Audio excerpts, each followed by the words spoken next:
Have you ever felt like your mind is both a blessing and a burden? Like you see things too clearly, people's motives, the cracks in the system, the absurdity in conversations that others take seriously? You're not trying to be difficult. You're not trying to be distant. But somehow, you are. You feel like an outsider. Even among friends, even in crowds, even when smiling, you question everything. But questioning doesn't bring peace. It brings more questions, more disillusionment, more distance from the world that seems so content in its illusions. If this sounds familiar, you're not alone, and you're not broken. You're just awake in a world that prefers sleep, and that's why it punishes you. To think deeply is to be burdened with clarity. You see the contradiction between what people say and what they do. You hear the emptiness behind the noise. You feel the dishonesty in what's considered normal. You notice the way people laugh to avoid silence, the way conversations avoid anything real, the way institutions preach morality but reward manipulation. And slowly you begin to wonder, am I the only one who sees this? Or is everyone just pretending? You find yourself drifting, not because you want to be alone, but because the only thing lonelier than solitude is being around people who don't understand you. Nietzsche called this the burden of the superior individual. Not superior in worth, but in consciousness. He said, the higher we soar, the smaller we appear to those who cannot fly. And the more you soar in thought, the more you shrink in the eyes of the world. That's the price of awareness. Let's be clear. The world was not designed for deep thinkers. It was designed for function. Systems run on efficiency, predictability, and control. Not introspection, no doubt. Not slow, careful reflection. Society doesn't want you to ask why. It wants you to comply. Buy the product, post the content, do your job, follow the script. And if you do, you're rewarded with comfort, not fulfillment, just comfort. But if you refuse, if you think too deeply, speak too honestly, live too differently, you are labeled difficult, negative, weird, cold, too much. Not because you're wrong, but because your presence exposes what others are running from, their buried thoughts, their fears, their own shadow. There's a point when intelligence stops feeling like a gift and starts feeling like an exile. You begin to see patterns in people, in power, in culture, and worst of all, in yourself. You realize how much of your own life is borrowed, how much of your identity was handed to you, how much of your morality is fear dressed up as virtue, and it's painful. You want to go back to certainty, back to simplicity, back to the time when life made sense. But once the veil lifts, it never goes back down. This is the existential vertigo Nietzsche warned about. He called it the death of God, not the literal death of a deity, but the death of inherited meaning. He knew that when old beliefs collapse, the soul collapses with them, unless it creates something new. Let's make something very clear. The world doesn't hate you because you're wrong. It hates you because you're right too early.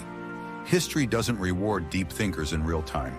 It mocks them, exiles them, crucifies them, until decades later, someone turns their agony into a quote and calls it genius. Look at Socrates. He was executed for corrupting the youth because he asked too many questions.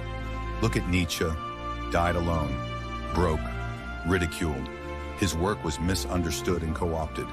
Look at Bonhoeffer, imprisoned and executed for resisting the Nazi regime because he refused to stay silent. This is the pattern. Truth tellers don't get applause. They get punished because the truth is disruptive. It shakes things. It demands change. And most people don't want change. They want comfort. They want permission to keep living the lie. And the deeper you think, the more uncomfortable you become in a culture built on denial. Here's the twist. It's not just the world that punishes deep thinkers. You do it to yourself too. You start to doubt your worth. You isolate. You wonder if maybe you are the problem.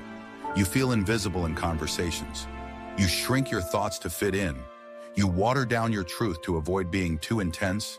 And in doing so, you betray the very thing that made you unique. Your clarity, your sensitivity, your refusal to accept what doesn't feel real. Over time, that betrayal becomes depression. Not the dramatic kind, but the quiet kind. The kind where you stop trying, stop hoping, stop feeling like your voice matters. But it does, and it always has. So what do you do? How do you survive in a world that punishes what you are? Nietzsche gave us the answer, but it's not easy. He called it the path of the Übermensch, the overman. Not someone superior to others, but someone who becomes so deeply aligned with their truth that they no longer need permission to exist. The Übermensch doesn't ask the world for meaning. He creates it, from suffering, from clarity, from solitude. The Übermensch walks through the ashes of collapsed beliefs and plants something new. He takes exile and makes it a monastery. He takes loneliness and makes it sovereignty. He takes pain and transforms it into wisdom. This is your calling too, not to escape the pain of thinking, but to use it, to build something no one else can see yet. Right now, you might feel like your mind is a curse, like your depth is a flaw, like your sensitivity is a weakness. But I promise you, you are not alone. There is a quiet army of thinkers, feelers, and seekers, walking through the same fire, and one by one, they are choosing not to numb it, but to carry it with courage. That fire inside you, it's not meant to destroy you. It's meant to forge you, not into someone who fits in, but into someone who can't be broken. Because once you face the truth, face it, nothing can be taken from you again. Nietzsche said, and those who were seen dancing were thought to be insane by those who could not hear the music. You hear the music. That's your gift. That's your curse. But more than anything, that's your calling. So don't mute it. Don't hide it. Don't trade it for comfort. Think anyway. Feel anyway. Live anyway. And if the world punishes you for it, let it. Because deep down, you already know.